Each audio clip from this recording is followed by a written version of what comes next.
नमस्कार विद्यार्थी मित्रांनो, स्वागत आहे तुमचे द लर्निंग माइंड या यूट्यूब चॅनलवर. तर आपण आज बघणार आहोत की अभ्यास झाला नसेल तर परीक्षेच्या 2 ते 3 दिवस अगोदर आपण एखाद्या परीक्षेचा अभ्यास कसा करू शकतो.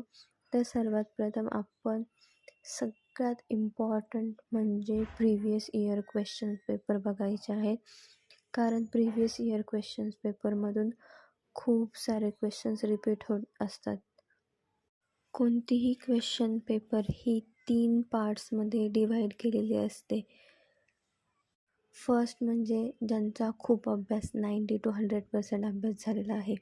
त्यानंतर 50-50 आणि काही जे 30-20% असतात ज्यांनी अभ्यास केलेला आहे असे विद्यार्थी.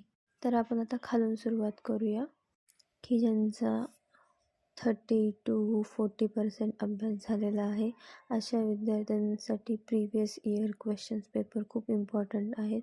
त्यांनी काही नसेल झालेलं, आपण पुस्तकं वाचलेले नसतील, पण प्रिव्हियस इयरचे सगळे क्वेश्चन्स पाठ करून जायचे. त्याच्यातला जोही क्वेश्चन आलेला आहे ते सगळे क्वेश्चन्स आपण करूनच जायचे.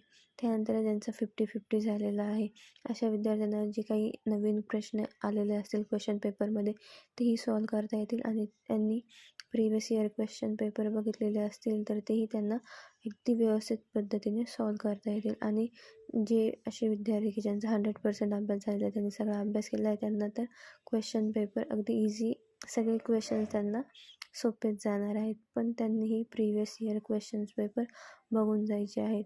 प्रिव्हियस इयर क्वेश्चन्स पेपर खूप इम्पॉर्टंट आहे. खूप सारे क्वेश्चन्स रिपीट होत असतात, त्यामुळे प्रिव्हियस इयर क्वेश्चन्स पेपर तुम्ही करूनच जा. हा अगदी छोटासा व्हिडिओ होता, पण तुम्ही ही स्ट्रॅटेजी जर यूज केली तर तुम्ही चांगल्या पद्धतीने मार्क्स मिळवू शकतात. प्रिव्हियस इयरचे क्वेश्चन्स पेपर तुम्ही चांगल्या पद्धतीने करून जा.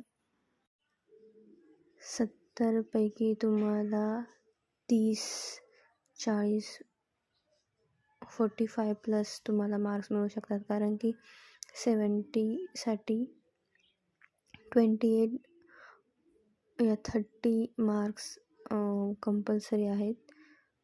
तुम्हाला त्यावर पास व्हायचं आहे, त्यामुळे मग तुम्ही ह्या पद्धतीने ही स्ट्रॅटेजी यूज करून चांगले मार्क्स मिळवू शकता. व्हिडिओ आवडला असेल व्हिडिओला लाईक करा, शेअर करा, सबस्क्राईब करा. Thank you so much.